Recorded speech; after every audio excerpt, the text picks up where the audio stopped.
Well, good morning. It's an absolutely beautiful morning up here in northern Alberta, and we're already well into our day, I guess. I just moved from the front trailer to the back, unloading oats here. Burnt my mouth on some scalding hot coffee earlier. Our other swing auger has a remote for the swing, so you can do it from in the cab of the truck. This one doesn't, so you're in and out a bunch of times, but that's okay. So anyways, we are drying oats, and it's funny, Dad and I were talking yesterday. We were bagging up some chicken feed in the shop there, watching our dryer go round and round, and we definitely take some flack, from people that we know. Some of his friends give him a bit of flack, and some of mine as well. And it's not because we're drying, it's because we're drying so early. So most people, when it comes to harvest, no matter what they got to do, if they got to swath or desiccate, or even just leave it stand till it ripens, when it's the end of August, the beginning of September, the calendar seems really long and people wait. So if you're going to desiccate, you wait your 7 to 14 days before you harvest. If you're going to swath, you wait your 5 to 9 days before you pick it up. And if you're going to wait for it just to be standing and ripen naturally, you just wait till it's ready. And we've been kind of doing that. We swath and we wait our 4 to 7 days, and then we just pick it up. So luckily our barley was dry, the peas were dry. The oats though, we swathed them, and 5 days later there was still some green in them. So instead of waiting, we just fired the dryer up. So we did stick some right up in aeration bins, because the oats are coming off anywhere between like 12 and 15. So when they're 12, we just stick them in the aeration bin and blow on them overnight, and then move them to the big bin like we did with some of that barley. But the stuff that's 15, we just quickly run it through the dryer. Well, the dryer's over there. So anyways, we haven't dried 1 million bushels. It hasn't been a huge stressful thing for us. Our dryer barely got used last year or the year before, and we rebuilt it 2 years ago. So you kind of want to try it out and make sure it works anyway. So that's what we're doing. There's also a few things we noticed, and especially with oats, but kind of with all grains, is you end up with a better quality after it goes through the dryer. So in the dryer, there's basically a little mini dryer inside of it, like that cone shape, and the walls flipped upside down and inside there. So around the walls, it's only like 18 inches or something, 2 feet. I don't know, I never got a tape. But between the outside wall and the inside wall chamber. And then it's sloped up to that auger, and then it's open at the bottom. So the grain goes up the middle, and it comes out, I can't see, up the middle, and then it comes out, and it goes back down, and then up the middle. And all the meanwhile, there's a big fan behind that white box, and there's a propane ring in there that's shooting fire into the inside chamber to create the heat. So all the heat is going through that drain to the outside walls and blowing the moisture out. You can see the dust already rolling out of there. Now, grain basically makes its own dust until it disappears. You can never get it dust free. But when we windrowed that, it was so short, we actually ended up with some dirt. So now, the really tiny weed seeds will fall out of there with going down the outside wall and then up the middle. It's kind of like almost a mini cheese grater, because that outside wall has a bunch of holes in it. So it's a bit rough, and the little weed seeds can fall out there or get stuck in there. And around the dryer, lots of years, you'll see all the weed seeds consolidated in a ring around the dryer. So remember, I didn't spray those oats in crop. So while they were very clean, I was surprised. There's the odd little weed seed in there. So that helps with that. Those weed seeds will fall out. The dust is blowing out. The chaff will blow out. We leave our fan going while we fill it, and that helps with blowing it out.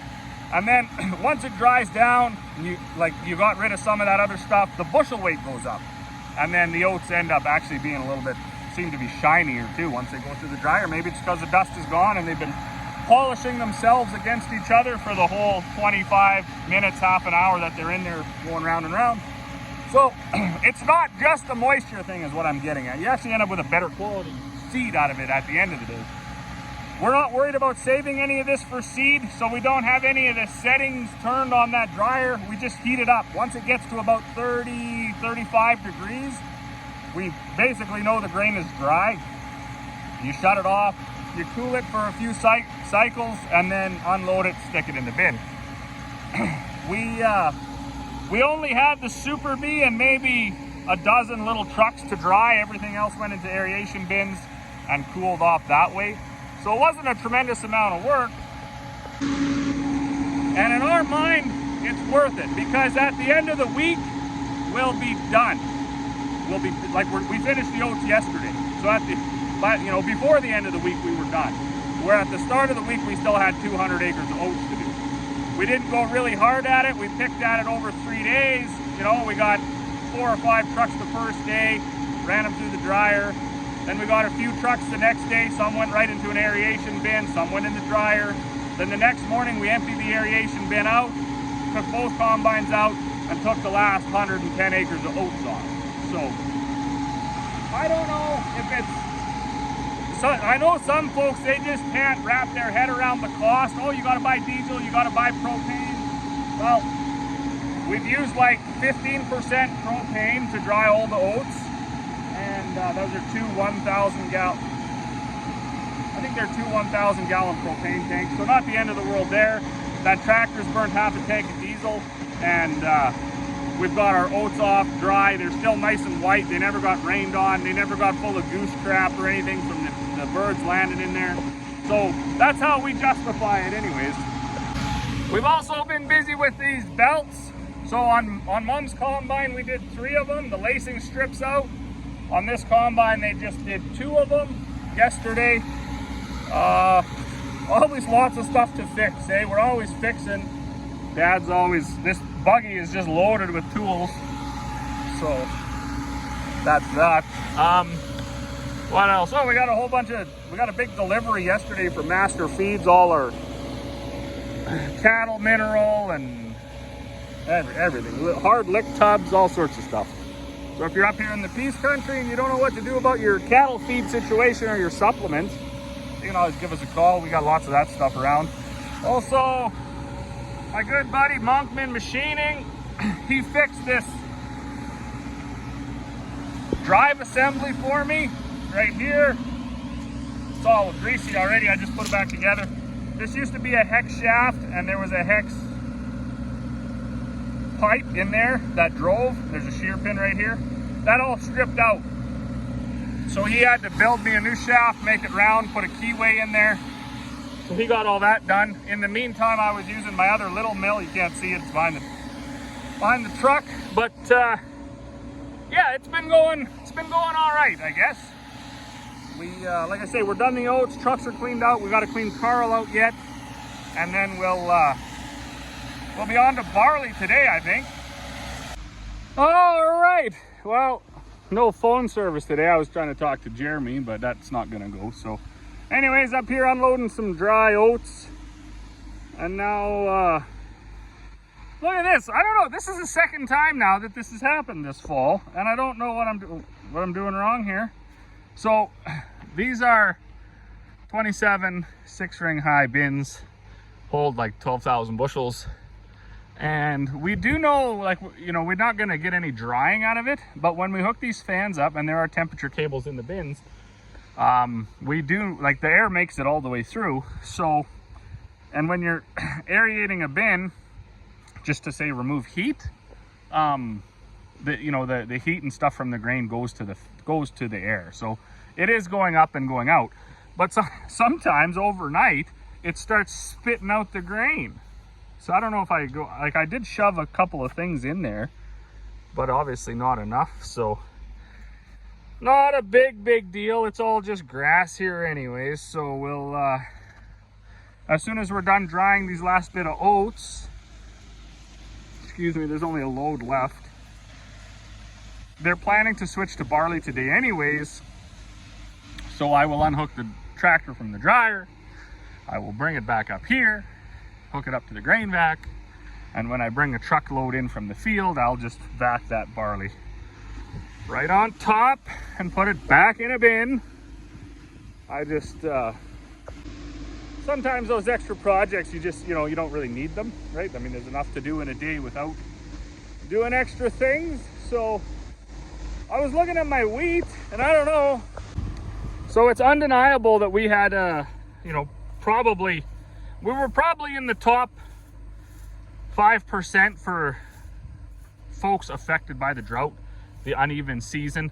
I mean, lots of people were affected by it, don't get me wrong, but not really to the, some weren't as bad off as others. And I'm looking at my wheat, and these green ones are still like, they're still green. Now, I don't know why this area is so bad. This was not the best dirt. I'm hoping out in the field is better, where there's not so many of these green ones, because we're gonna be, by next week, we're gonna be moving into wheat here, and it's, as it sits today, it ain't ready. So we'll see how it goes, I guess. There's always a way. I don't want to have to swath it, but it might come to that anyways. To desiccate it and then have to swath it after anyways is a bit of a kick in the face. The guy could have just waited and just swathed it. We will see.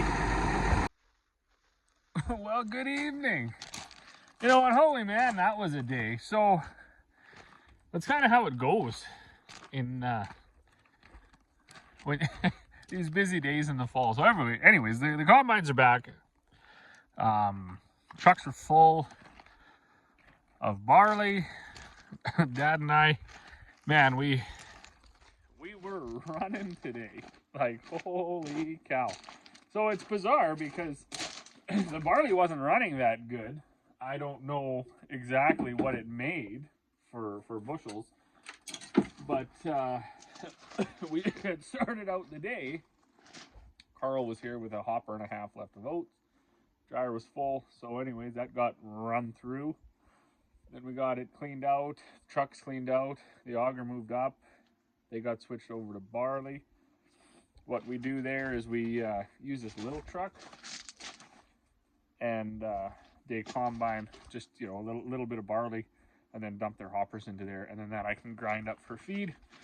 The mix of barley and oats, normally, I mean, it doesn't really matter either. If you're going to put it into a big bin and there's just a little bit of oats, that's not, I don't know if they actually classify that as dockage these days. I think it used to be called other grains or whatever, and it wasn't.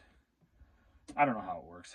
I'm not a grain grader or grain buyer. I'm sure it's detrimental to you if you have it too much mixed in there, but the little bit that's in your, oh, look at that. A little bit that's in your hopper usually doesn't matter. But anyways, we still do that, and then it just gets ground up anyways, rolled or whatever. So we got that set up, the auger set up, but then whatever that bin is, I think they're like 9850s or something, those 2406 West steels, but then we put it on a steel floor with what, 2 foot, 3 foot sides or something. So must hold some more. So we'll call them 10,000s. Anyways, that filled up, so we had to find another home for some oats. So then we ended up back down here with the auger, but this bin wouldn't hold it either. So then somebody actually had ordered 3 tons of rolled oats. So we're like, well, hey, here's an idea. Let's just get the mill hooked up and we'll roll the 3 tons of oats, and then maybe it'll fit. And it did. So that was something. But the auger one auger had started down here and went up there. The other one had started up there and came down here. Those bins we built, they didn't send a ladder. They sent something else in place of a ladder. So when we built the bins and we went to open the ladder box, it was something else. So we had to send that back. So we do have the ladders here, but we never got them put on. So now we got to use the telehandler with the basket to lift me up there, because my full bin sensor thingamajigger, one I actually had bought online that was for that, and not online from Amazon, but online from the guy that makes them. It just failed over this winter, I guess. So that was a shear pin situation with the auger full of oats. And we had to get, yeah, anyways, it's what I'm getting at is it's been a long day. It's been a long day. I know The little one had hockey, so Corey had to bail out a little bit early from combining and take the kids to hockey. But the plus side of that was she brought home pizza, and I seen my dad walking across the yard, and I was like, "What's up?" He said, "Walked out of the vehicle. I need some keys." He said, "I just want to go get out of these clothes." And I don't know if there's any non-farmers out there. Basically, when it comes to harvest, oats and barley, I know some guys get really bothered by wheat, but what's even worse than just oat dust or barley dust is when there's dirt in it. So when we swath that quarter, we cut so low to the ground that we obviously windrowed some dirt into the swath. Now the 9750, the rotary combine, seems to blow the dirt out better than the 9610. So anyways, what I'm getting at is when you're unloading it, it's like, it's dusty, it was 30, like 31, 32 degrees today. Like that's what the grain temperature was. It was nuts. So anyways, Dad and we'd pretty much had enough of the day by like about 4 hours ago. But we forged through. Dad got headed home. I expect he's probably showered and sleeping by now. I know that's what I'm gonna do. I'm gonna go up. I'm gonna move the aeration fan from that big bin that made the big mess that I showed earlier on in this video. I'm gonna move it over to the bin that we just finished filling, and then put it on there. And I'm gonna come and find what I'm gonna find, maybe an old pair of coveralls or an old tarp or something, and I want to shove it like around there so it can't, because that's what happened. It was just blowing seeds out, but over whatever 12 hours it made a big pile. So anyways, it was a good day. It was a really good day. We got we got 150 acres barley off. We got 3 bins topped off, set up into the 4th. We did go back to the setting up into aeration bins so we can blow on them overnight and cool them down, because it's just too hot. Like, I don't want to be stacking 12,000 bushels of barley when it's 32 degrees. So anyways, I'm gonna go up and move that around, and then I think that's gonna be it. So anyways, as always, thanks for watching, and we'll see you all on the next one.